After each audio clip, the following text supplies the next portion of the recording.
Terrell. Welcome to this video. Gotta keep it down, my wife's asleep in the other room.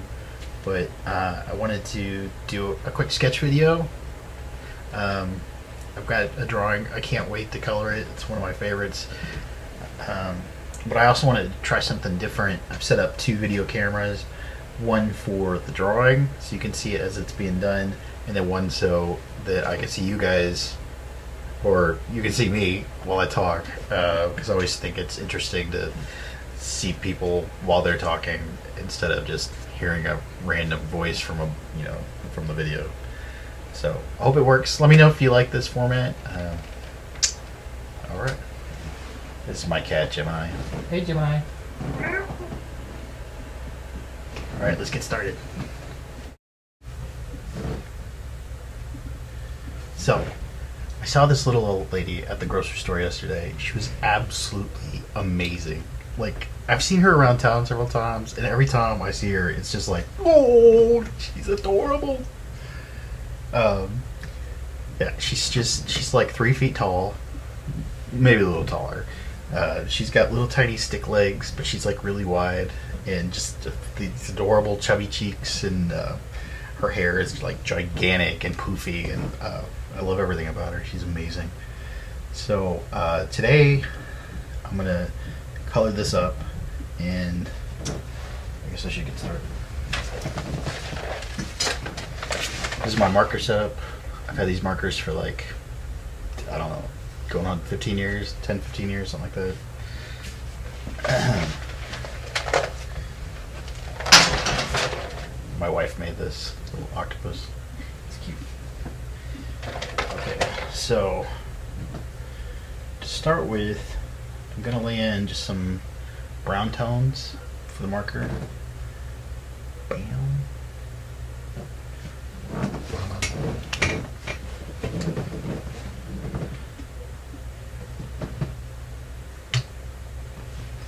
Since I'm a little rusty, I'm gonna start on her arm. If I screw that up, it's not that big a deal. Sometimes I'll just jump right into the face, but not tonight. Tonight I'm feeling a little cautious. Not that cautious, whatever.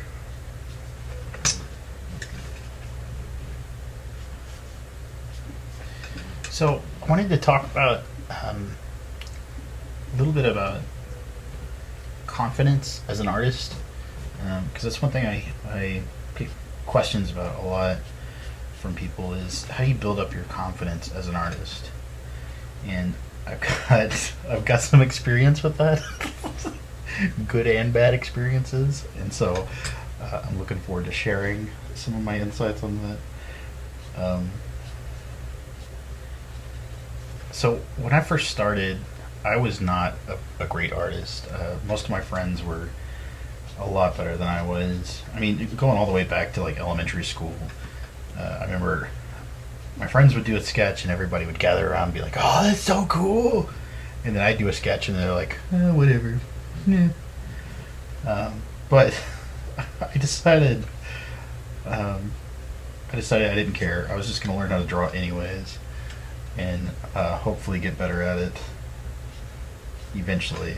I looked at it like, it takes 10 years to become a doctor, or it takes 10 years to become a lawyer, or an architect, or anything like that.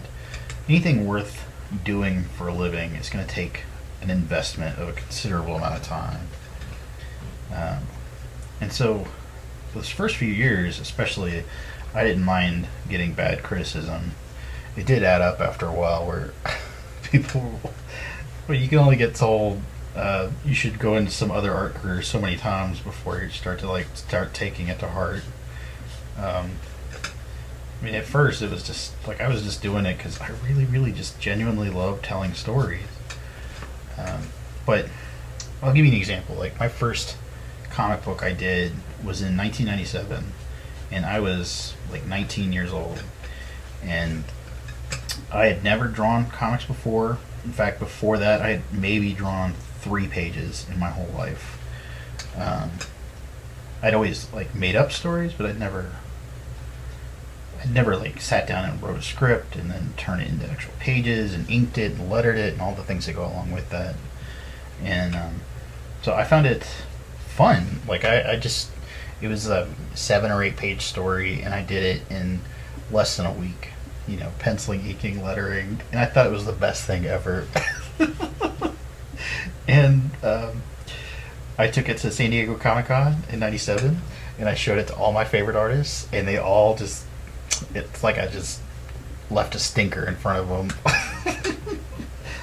They, some of them were very nice. Like, I found that most people, and this was an early lesson for me, was most people, if they know how to draw, it doesn't necessarily mean they know how to teach, and they don't necessarily know how to give feedback, you know. And then some people, you might not think they're great artists, but they're amazing teachers. And so it's important to never judge where you're getting advice from by, you know, by the surface. It's what's underneath it, you know, what really matters with the advice that you get. So anyways, I did that first show, and I came home and I couldn't pick up a pencil for like 6 months. I was so depressed and frustrated. And then I became obsessed with becoming a professional, you know, whatever that means. I started looking at other artists like Michael Turner, which was my absolute favorite, and Jim Lee. I love Jim Lee and Todd McFarlane and all the Image guys. That's what I grew up with. And I was like, well, how do I get my stuff to look like their stuff? What do I need to do? And I started copying their work whenever I could, and even tracing their work to like get my hand to feel what it's like to, you know, do a professional piece like they were doing. And that helped a little bit.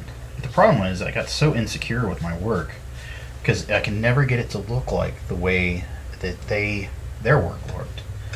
And it seemed like a never-ending downward spiral for me. Like I was just constantly getting either depressed, or I'd get lucky with a drawing and I'd think, wow, there, I'm there, I'm leveled up, I am now a good artist. And part of that was I didn't have good teachers around to like show me what, you know, what it really takes to become a good artist. You know, how much investment it takes and what I should be doing. Like, nobody told me I should be keeping a sketchbook. Nobody told me I should be drawing people every day, everywhere I go. Nobody told me I should draw figure drawing. You know, it took a long time, a lot of research, and going to shows and talking to other artists and asking how they got good before it finally started to click that, oh, you've filled up so many sketchbooks and you've drawn people in public so many times and taken so many figure drawing classes that this is easy for you now. You know, I'm not seeing all the work that went into it. So right now I'm gonna try a little pink. I might screw it up, but whatever. So eventually I got good. I got good enough where people would pay me to do it. Pay me to do comics, caricatures, or whatever. And then I started like going in the other direction. I started thinking like, my stuff's pretty good. You know, it's getting there. You know, I've paid my dues. You know, I'm a pretty decent artist. And I started going on the opposite end of the spectrum and getting a little cocky, I'll say. Part of it was because I had made a list in my head of everything you were supposed to do to become a successful artist. And I thought I had done it, or I'd done it enough to start at least getting some sort of respect. And the irony was, the more I thought that, the worse things got, the more frustrating it got, and the less I got respect from people. In fact, they wanted to avoid me because I was kind of an arrogant jerk about it. And I find that with a lot of artists, like, you tend to go in extremes. You go from being really, really insecure with your work and feeling like you're never going to get there, that your stuff isn't good enough and it doesn't level up, or, you know, doesn't reach the level of these people that you aspire to be like. And then you go between that to like this other manic extreme where you're like you're so good that you deserve, you know, respect. And yeah. So sorry, I'm having to pay attention to her hair. I hope this video setup works. I've never tried this before. And I remember making a conscious decision at some point. I'd probably been doing comics for maybe 6 or 7 years at that point. And I had been studying a lot about positive thinking and about, you know, neuro-linguistic programming and, you know, all these things to change the way I looked at things. The way they say it is, if you change the way you look at things, the things you look at change.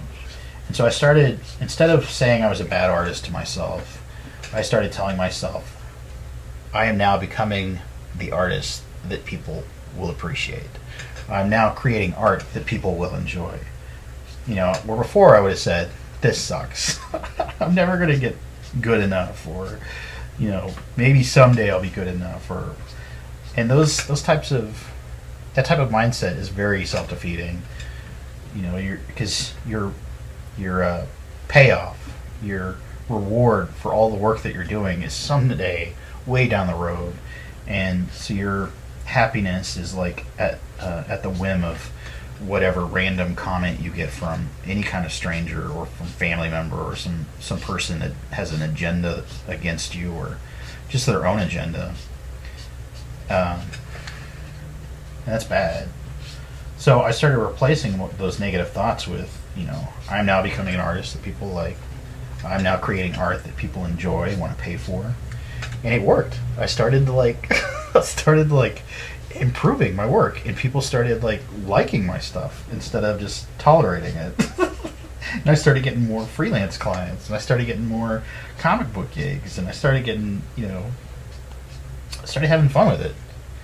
And but the problem was I started to believe it. That it's that whole phrase, fake it till you make it, you know.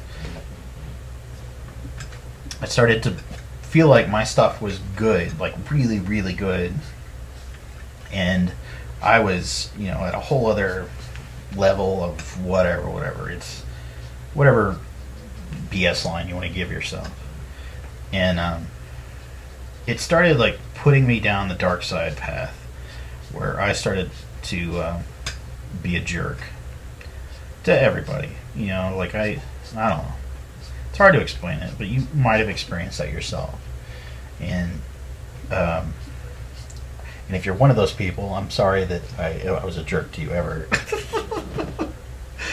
And it's not always me being a jerk, like, oh, your stuff's no good. No, I would never do that. But it would be like, you should try this because I've had this experience and I know I'm right, you know, and I might be right, but it doesn't matter if nobody cares. You know, you're not.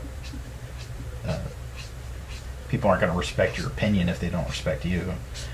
You got to earn respect, and I didn't really know how that is done. This lady's hair is crazy. Let's see here.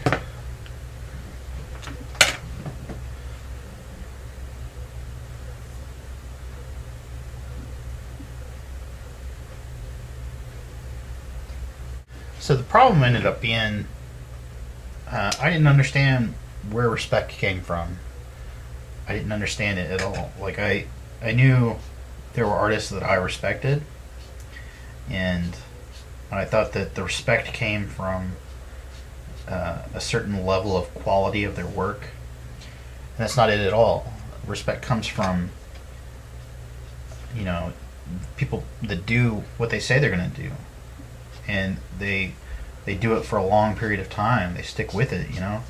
It's not something that happens overnight. That's why you see a lot of artists that have great talent.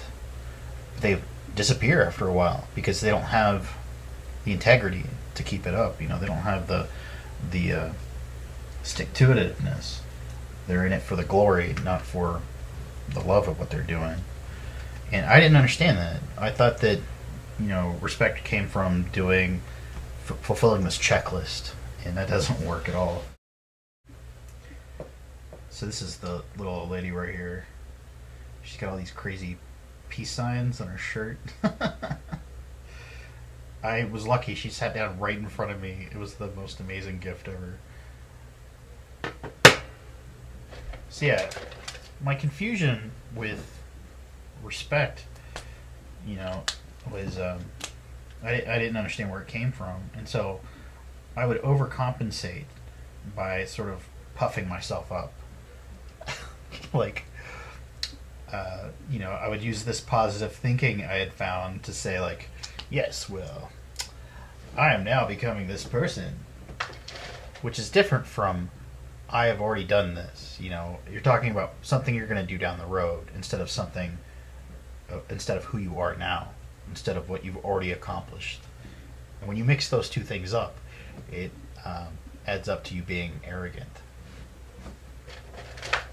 It was a really confusing concept for me on a lot of levels, and it led to basically my outsides didn't match my insides. Who I thought I was inside didn't match reality, and that led to it came out in my relationships. It came out with the girl I was dating. It came out with the studio I was in, where I was surrounded by other people with egos. Some of them didn't have, most of them didn't have as big an ego as me, but yeah. It added up to a lot of drama in my life, and a lot of frustration, and a lot of disappointment and heartache, and it was all because my outsides didn't match my insides. Who I thought I wasn't what the rest of the world saw. And that broke my heart, and it broke me. And it was a very humbling experience. And humility was something I wasn't accustomed to. And it was, in fact, humility was something, it took me a long time to become accustomed to. I knew that whenever I ran into people that were humble, I was always in great admiration of them, like beyond admiration. Like, I don't understand, like, how are they so in love with what they're doing that it just shows through in who they are? Like, it shines through them. I mean, it's incredible when you meet those kind of people, but usually they're the most talented people too. So you're like, how does that not go to your head? And so after that disastrous year, I basically went on a quest, my own personal quest to figure out how to become humble.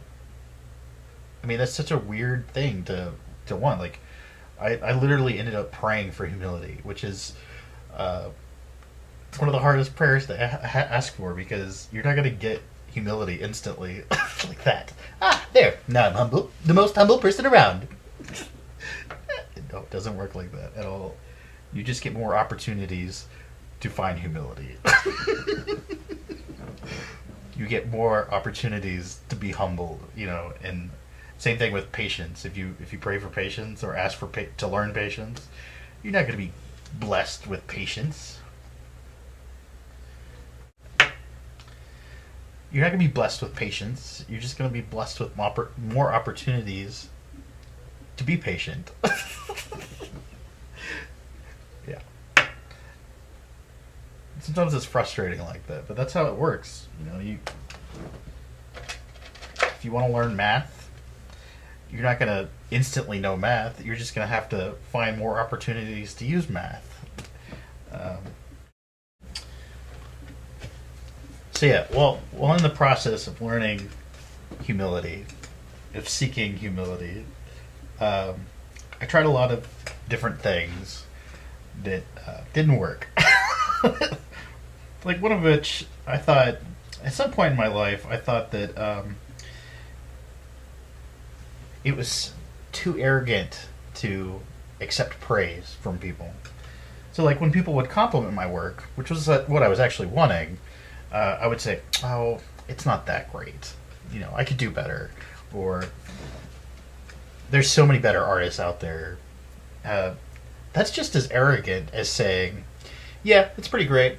I know it." But a lot of people don't realize that. I mean, you would. It's so counterintuitive that like you're you're not accepting this compliment. Um, but it is. It's arrogance. It's a form of arrogance, and I've run into several artists like that besides myself, where they're good, they know they're good, but they refuse to take the compliment. You know, and it's really it's denying a gift. If somebody says, you know, "Hey, that's a great gift you've got right there," and you're like, nah, it's not that good. Well, the arrogance of it is basically you're saying everybody that's not as good as you, that's not at that level yet, they're really, really bad. Because if you're not good, if you don't think you're good, there's no way they're good. I mean, how arrogant is that? And that was very humbling to realize that.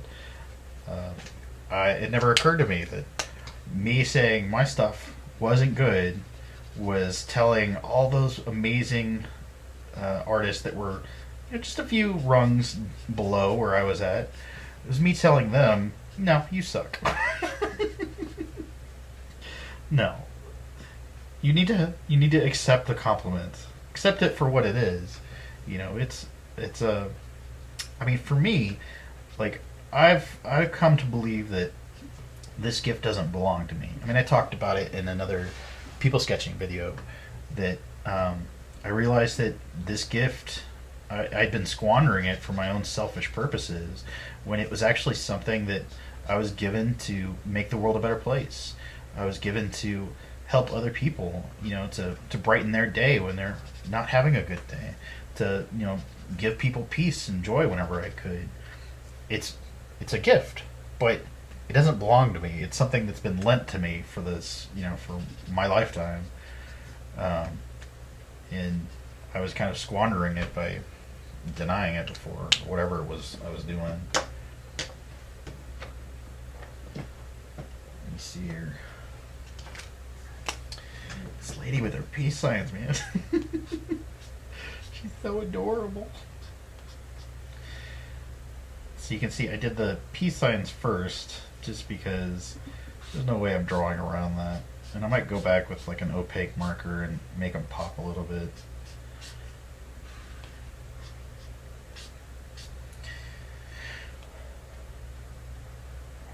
So yeah. Epic quest to find humility. I'd like to say that I found it. But in saying that that's just as, I don't know.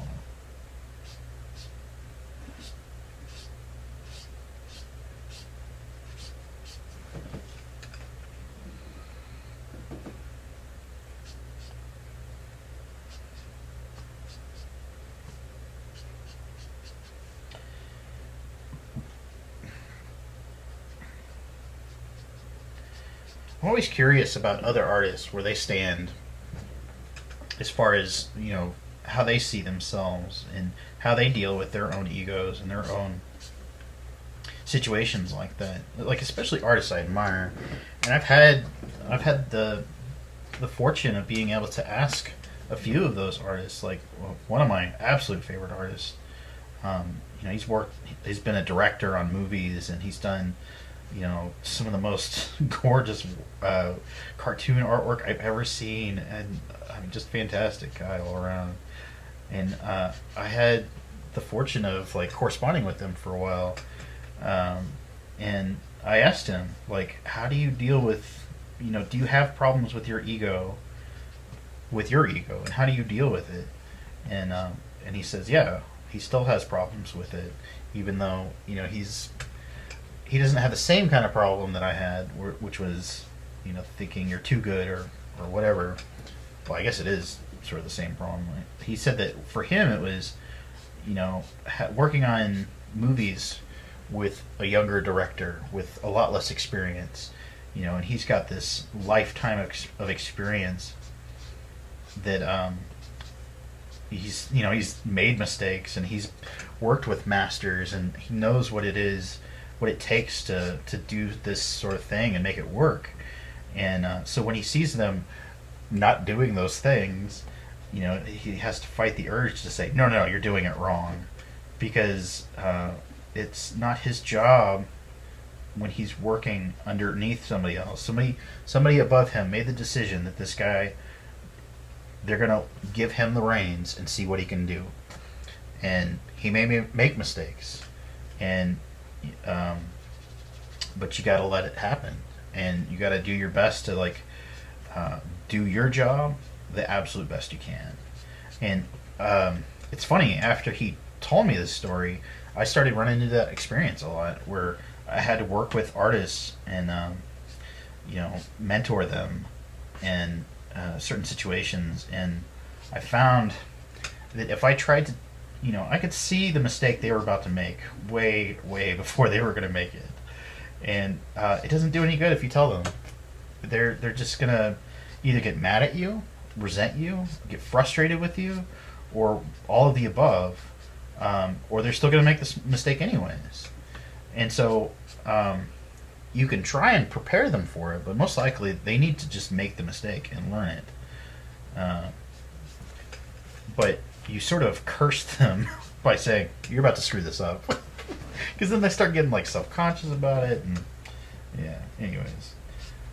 It's weird. I'd heard a story about an executive on he had his own airplane, and he had a mechanic that was working on the airplane, and he was supposed to do some sort of maintenance on it, and this mechanic screwed it up. He didn't do it right, and so this multi-millionaire CEO almost dies in this plane crash, and the plane limps back and barely makes it back to this small airport, and the guy runs up to this mechanic, and he says, you're going to fix this, and you're never going to make this mistake again. And you're going to be careful about what you do from now on, and you're going to be my mechanic for the rest of your life. And it was true. The guy never made the mistake again, and he was always more careful from then on. I mean, people are going to make mistakes. There's no way around it. You have to accept it, and you have to forgive it, and you have to be prepared for it, and hope for the best. Anyways, but the problem is we get I was talking earlier about all these ups and downs as an artist. You go through these extremes, and part of it is you've got the insecurity. And the insecurity is for an artist is you're in this part where your hand, your ability to draw, has surpassed your ability to see. But then at some point you get past that, and you start you really start to see the mistakes in your own work, and you get frustrated with that. You can see your artwork isn't matching what your favorite artist is doing. Why isn't it working out? And what that is your eye has gotten better. Your ability to, your vision has gotten better. You can see those mistakes finally, where you didn't see them, a month ago or 2 months ago, and so you start to get frustrated and insecure with it. It's not that you have gotten worse at drawing; it's just that you've gotten better at seeing mistakes, and that's okay. That's part of the process. And that's why you run into young artists. They're like, my stuff's pretty good. I don't know if you know that, but it's pretty good. And it's because they've plateaued. Their drawing skills have plateaued at a certain level, and their ability to see mistakes hasn't caught up to it yet. The truth is, as an artist, you are never going to stop learning. And if anybody tells you different, they are lying, because they don't know what they're talking about. My favorite artists are still learning to draw. They're still taking classes. They're still seeking, teachers that can teach them. And at that point, you run into a whole other level where, and it's something I've run into here in the town I live in, where I don't have a lot of mentors I could go to get critiques from. I have to go online for it, and usually it's just not the same experience as having somebody look over your shoulder and tell you what you're doing wrong or how you can improve it, or even more importantly, be able to look over a master's shoulder and see what they're doing and ask questions like, "Why did you just do that? That's amazing." It's so simple. So yeah, you gotta yeah you gotta find that balance between being cocky and confident in your work and beating yourself up over it. And finding that right balance it's kind of a lifetime of practice. Like, I feel like I'm finally at the point where I really like my drawings now most of the time. I mean, these kinds of drawings, I really like this. Like, this is what I do for fun now. But I would like to be good at other things too that I am not good at. Like with comic books, I'm okay with it. But I could be a lot better. And that's where I'm pushing myself to learn.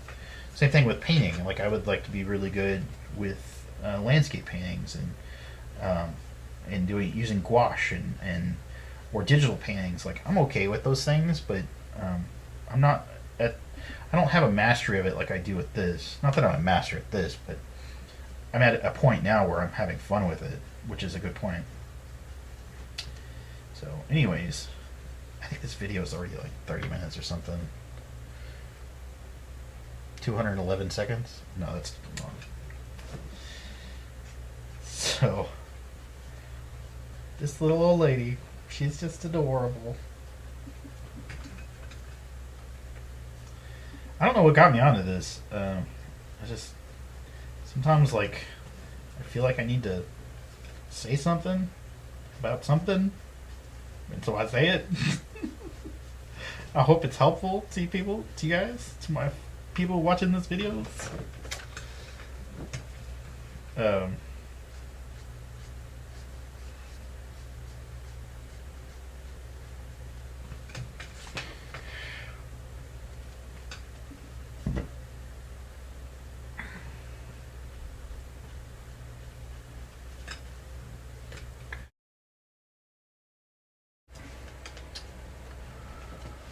Alright, so I think the sketch is pretty much done.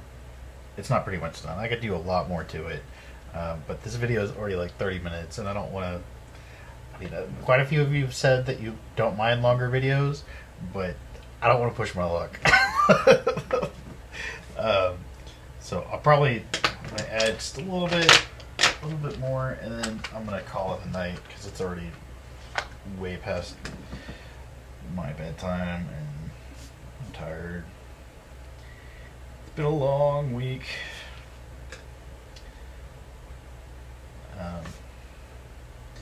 So yeah, I hope this talk helped. I hope you like this format. I don't know, it's kind of weird. I always think it's cool when I can see somebody talking when they're talking, but it's hard to do when I'm trying to show the sketch happening at the same time. Yeah, I hope that helped. I know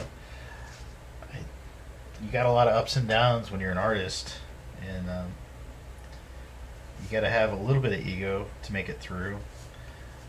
When I first started, I just was naive. I didn't know that I was bad, and that was good. It helped me get through a lot of those harsh critiques in the early days.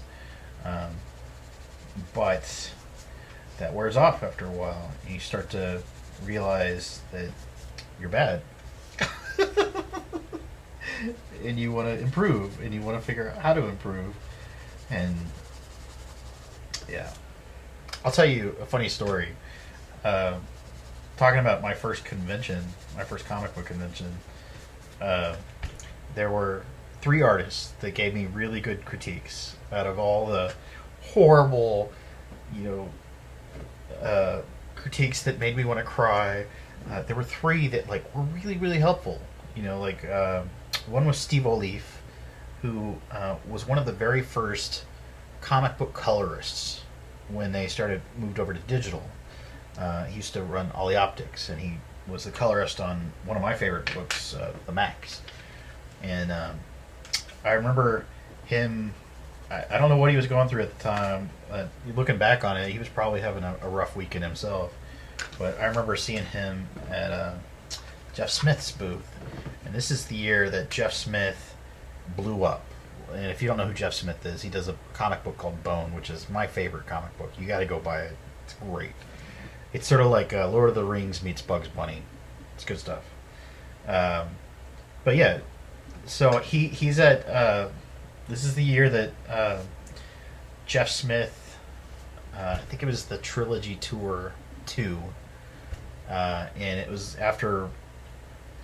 I don't know. He was just really blowing up at that time, and I remember there were just people throwing wads of money at him, and then poor Steve O'Leaf is in the back of the booth by himself, like tucked into the corner, and I came up and he could tell I was like on the verge of tears. I had had so many bad critiques that weekend that I was ready to give up altogether as a comic book artist, and he sat down and he did a little sketch in my sketchbook.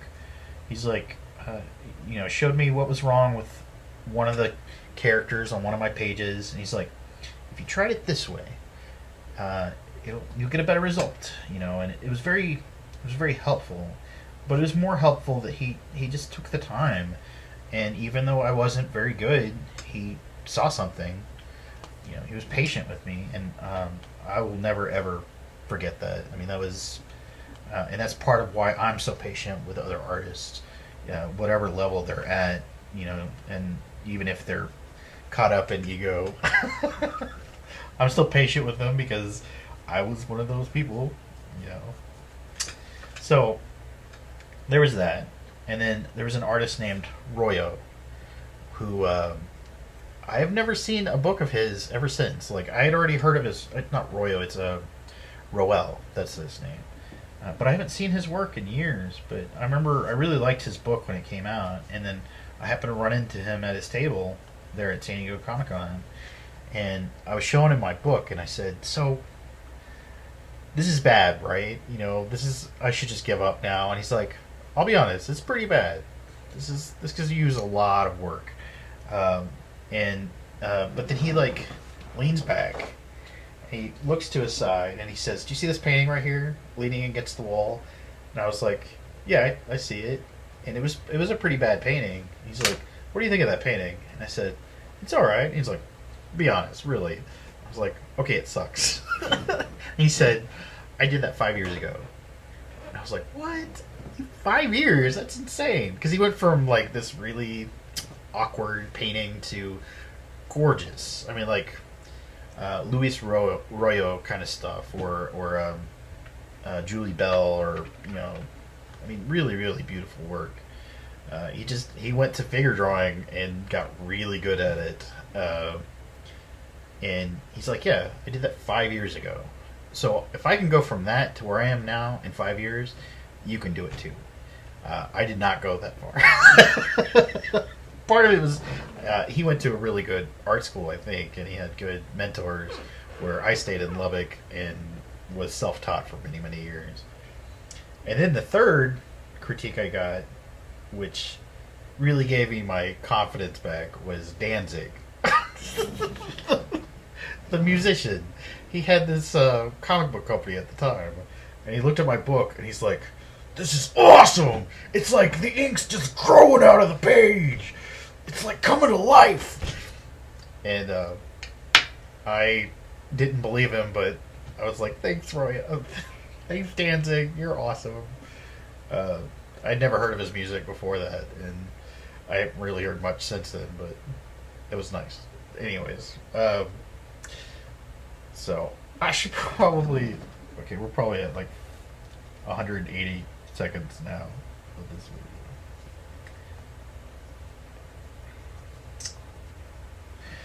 Okay, so I hope you like. I hope this was a good experience. So thanks for watching. I hope you liked this video. If it was helpful to you, please like and subscribe, and share the video with anybody you think that it might help. And you guys, are amazing. Like, I just passed like 2,000 subscribers, like not even 3 or 4 weeks ago, and I just passed 3,000 yesterday. I mean, this is just, you guys are blowing me away. I appreciate all the support you guys give, and for watching these videos and sharing them, and all the amazing comments. Like, all day long, I'm just at work, working on my pages, and like another comment shows up. I'm like, what? You guys are awesome. Anyways, thanks for watching. Keep smiling.